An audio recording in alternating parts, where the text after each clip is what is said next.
look at the three. Kelly outside the arc. Didn't get the roll. Tipped around and around. Foul called away from the ball. I think they're going to call it against Ramos on the rebound. Yes, they are.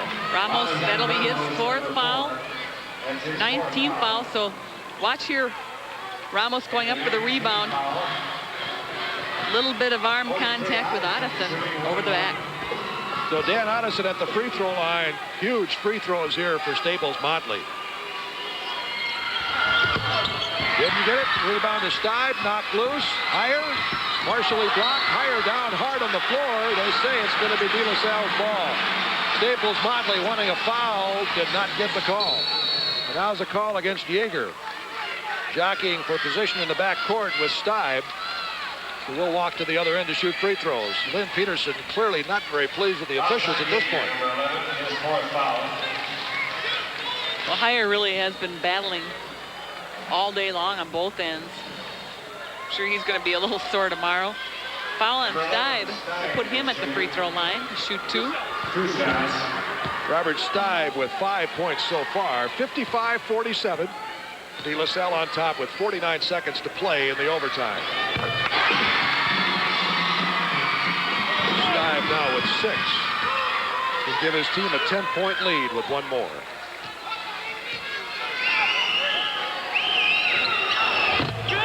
Gets the roll. Steib with 7. De La Salle by 10. Here's Yeager in a hurry for Staples-Motley. They need baskets. Kelly lays it off to Otteson. Foul called against Steib.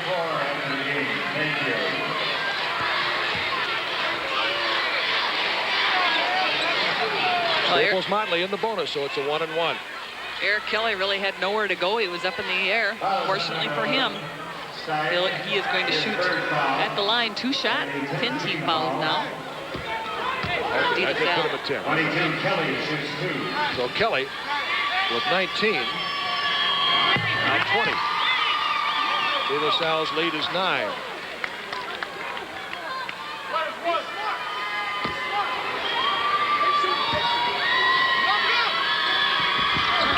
Kelly with 21. De La Salle by 8.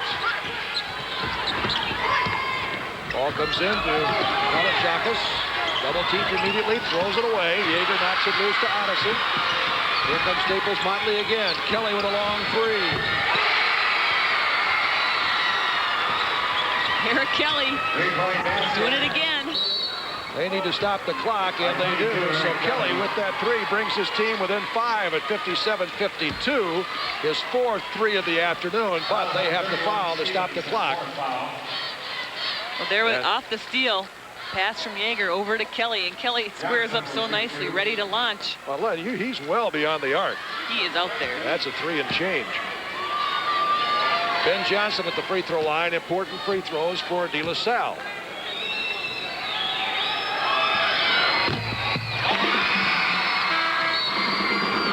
Johnson with 28. Substitution for Staples-Motley. Number 23 comes into the ball game. That's Andrew Burrows. He's a 6-foot junior replacing Otteson. Johnson with one more.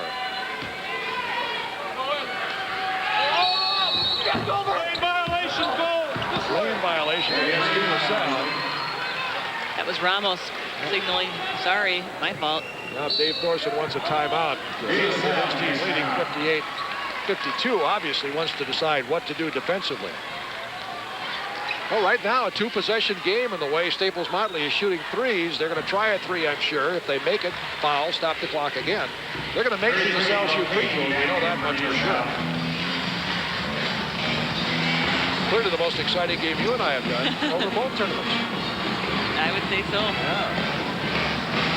Probably equal to the second game last night, I would guess. That was something like Alexandria. That's the story in the first overtime here this afternoon. Again, the winner of this game to play Caledonia for the AA championship tomorrow afternoon. If we assume for a moment that De La Salle hangs on, that'll be a good contrast because Caledonia will want to get into a track meet if they can. De La Salle will not. So we'll see contrasting styles again, assuming the Islanders hang on to win. Speaking of close games, Caledonia has not had any of those this year. They're still unbeaten, taking that perfect record into the state championship. We are playing AA basketball right now in the new 4-class format of the Minnesota Boys Tournament. Well, for Caledonia, if it's low double digits, that's close. That's true. The way they played this year. That's true. And that's a fact. You can look at the record. As Casey Stengel said, you can look it up. Staples-Motley still with some hope here. 28.2 seconds to go. Eric Kelly has been the guy. 22 is his jersey. He's been hitting those 3-pointers. Higher with the basketball, inbounding. Has been a little frustrated offensively today, but he has gone up against some big, strong guys. A Greek and a Spaniard inside. One thing De La Salle is trying to do here with this pressure, I'm sure, is to make Staples-Motley catch the ball in backcourt to get the clock started. They don't want them rolling it up to half court before they pick it up. No, De La Salle has kept the pressure on and look for them to even go for a steal and cause some kind of a turnover here. Staples-Motley. Here's Yeager. We'll watch for Kelly. There he is. Eric Kelly is just smoking. 5 believe it? Alajakis gets it into Johnson, and there's the foul. Boy, they just got that in play. They couldn't have been very far from the 5-second foul. That was awfully close for De La Salle getting the ball in bounds. Eric Kelly of Staples-Motley with 27 points, 5 from 5 beyond the arc. And critical free throws again for Ben Johnson. Look, the arc means nothing to this guy. Well, so just give me the ball and get out of the way. He can flat out play. I'm sure he wishes he had a little bit more going on earlier in the game, but if it weren't for his 3-point heroics, they wouldn't even have an opportunity. And this free throw, Roger, is going to tell the story maybe here. This is huge for both teams. De La Salle by 3. Johnson makes it a 2-possession game, and that's what De La Salle wanted. They lead by 4. Substitution. Ryan Lynch back in the game for De La Salle, replacing Ramos as they get a little more quickness in the game. And again, they'll try and make Staples-Motley catch it in backcourt, which they do. Here's Yeager on the run. Guess who? Oh, my God. The foul. Then Peterson wants a 3. His arms are up. He's pleading with the official, but I don't think it's going to be a 3. It is. Oh, my goodness. Unbelievable. 30 points for Eric Kelly. That was their only hope, to be fouled on a 3-point shot attempt, trailing by 4. He is outside the line. He was falling forward, and he was fouled. A free throw here would tie it up and possibly put it into double overtime with 2.7 seconds to go. Oh, my. Well, we talked earlier, Janet, about the experience, the relative experience of Staples-Motley, the relative inexperience of some of the De La Salle Islanders, particularly the guards, and number 14, Ben Johnson, who has been their best player far and away, but is also a sophomore. If you're De La Salle, the absolute last thing you want to do on that possession is foul a guy taking a 3-pointer, but he did. And if you're Dave Thorson, if you could have a little voice in their ear, you'll say, don't foul. Let them shoot whatever they want, 2, 3, whatever. Precisely. And we don't want to, we're not going to pick on Ben Johnson because he played wonderfully, but it's a basic mistake that De La Salle just did not want to make there, and they did. No, that sophomore Ben Johnson is a heck of a ball player, 29 points himself today. But Kelly, Eric Kelly, has had all 14 of Staples-Motley's points in the overtime. Well, we were tied at the end of regulation at 44. And with 2.7 to go in this overtime, we may be tied again. All these close games, the state tournaments for Staples-Motley. I'm glad Eric Kelly's graduating because, frankly, I don't know if I can take it anymore. Liz Carney says she can't take it either. Tie game. Oh! Somehow I just knew he was going to make that one. Johnson at half court, no basket if it goes. Oh! Hey! We have excitement here at the St. Paul Civic Center. That shot by Johnson almost went.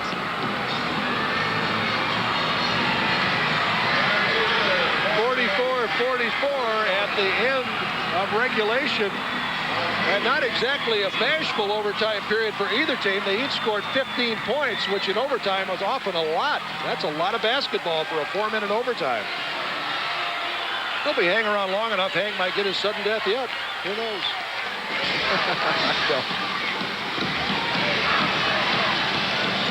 Well, this has turned into quite an afternoon for the Staples-Motley Cardinals, because if you've been watching for any length of time, you've been well aware that they've basically been swimming upstream all afternoon, but they've gotten themselves through one overtime, still tied, and a chance to win this basketball game. Often as a game like this wears on, certainly when the pressure gets this intense, experience often will tell, and the edge in that department clearly to Staples-Motley. We'll see if that winds up that way or not. You talk about an uphill climb in overtime. They trailed by as many as 9 points in the overtime, and the only way you can overcome that is with 3-pointers. Eric Kelly was 4 of them in overtime. I don't know. Kelly has 6 threes today. Well, here we go. Another 4 minutes of basketball to play. They'll tip it off, and if tradition holds, certainly LaSalle will get this tip. What a game. LaSalle will get the first possession of the second overtime.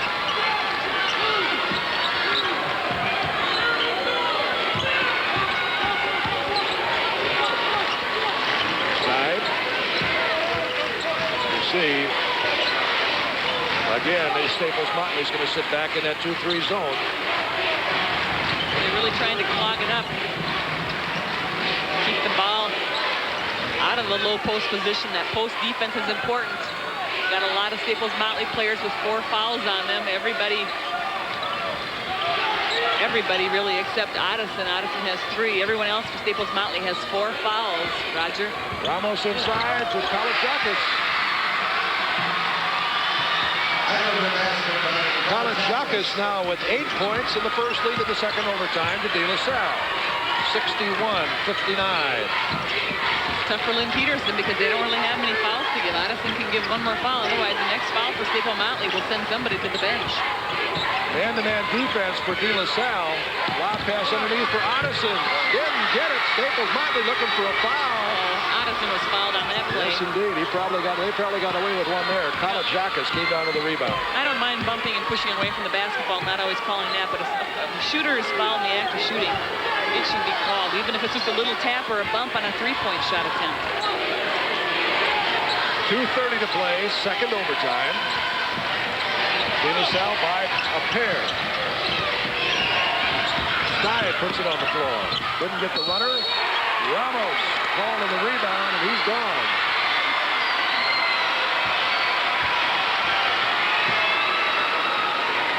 Ramos, number 42. That's the 5th personal foul. Chris Heyer with the inside rebounding position for Staples-Motley. Antonio Ramos not feeling very well, obviously, and Thorson saying you did fine, you kept playing. That's the important thing. You see the rebound position. That's a good job there by Heyer. Well, Staples-Motley really in a nice triangle there on that bottom of the zone, maintaining that inside position. Ramos feels badly, but he had a good day's performance. Well, Heyer clearly knew that Ramos had foul problems because he got those 5 fingers up immediately just to help the official. He said, I know. Just trying to be helpful, right? Ramos only a junior. We'll see more of him next year, along with those 2 sophomore guards, of course, Stibe and Johnson. Chris Heyer with 2 free throws and a chance to tie the game. Heyer now with 10 points. 61-60. LaSalle in the second overtime. 61-8. 11 for Heyer. 2:17 to play.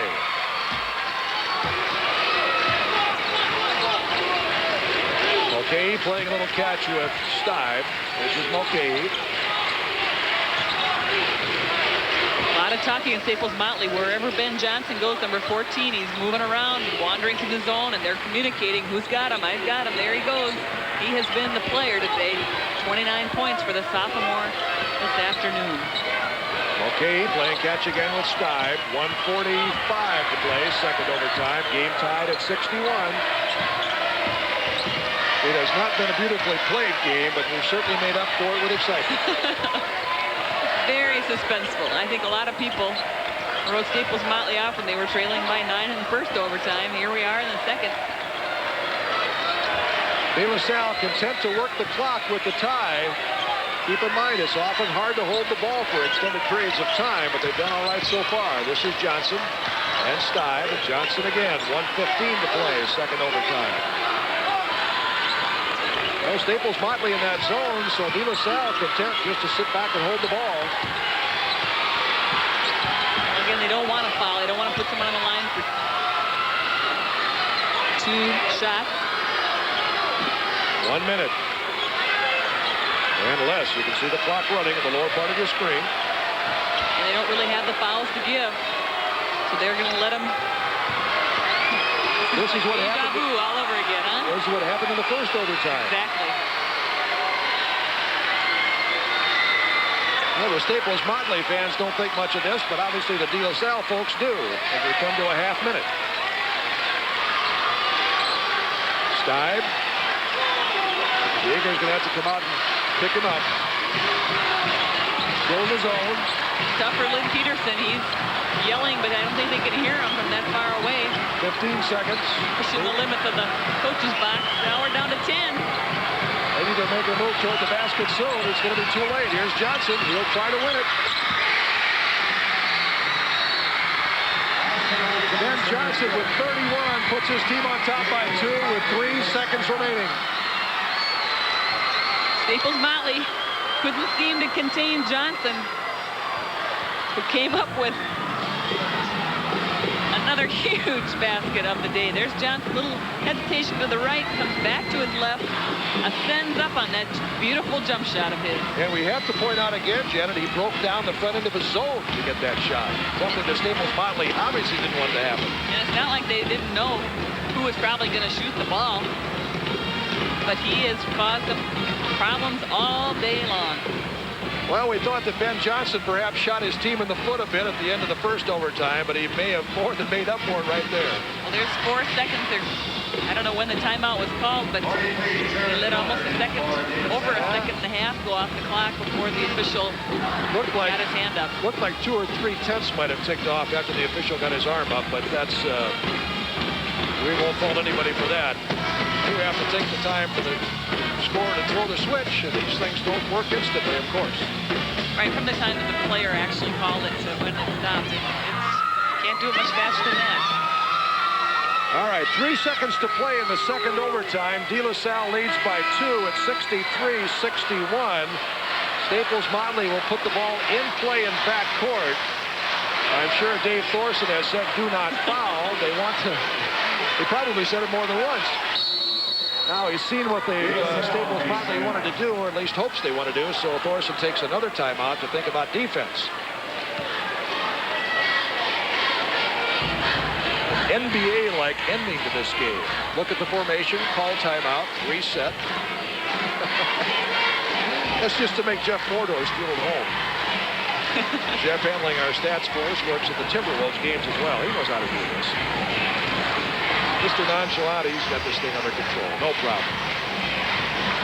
Caledonia waiting for the winner of this game.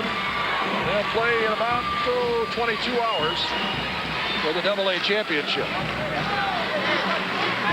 Well, you saw Ben Johnson, number 14, saying to his teammates a moment ago, don't foul. Don't foul. Yes, indeed. We've got Class A action tonight. Minnesota Valley Lutheran and Hancock, Wabasso, and Red Lake. So lots of basketball on UPN 9 tonight. After tonight, we will, of course, have all of our state championships determined as far as who will be playing for them. Championship Saturday. This one not quite over yet. Tough spot for Staples-Motley, Janet, because they virtually had to throw something almost the length of the floor to get possession with only 3 seconds. We'll see what they do. They're going to look for number 22, Eric Kelly, I'm sure, to take that. Kelly bounces off Johnson at the center court. No play. And Time expires.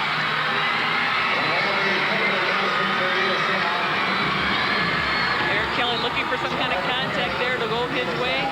Was not to be, and the Staples-Motley team gave all they had in this effort. Dave Thorson, obviously, very happy guy. 2-point winner today. Well, Staples-Motley has had some bitter moments in this tournament over the last 3 years, and this may have been as bad as any because they didn't play nearly as well as I know they had hoped to, but yet they extend LaSalle to double overtime before losing this basketball game. It's got to be a tough one to swallow, but it's a credit to Staples-Motley, and I think to the fact that they're a veteran team. We talked about it during the course of the game. They really didn't play well much of the way, but they kept hacking away and sawing wood, and they still had a chance to win this game on a couple of different occasions. As you look at Dave Thorson, he ought to be happy. Wow. 63, 61, and 2 overtimes. The LaSalle Islanders hang on, and I mean hang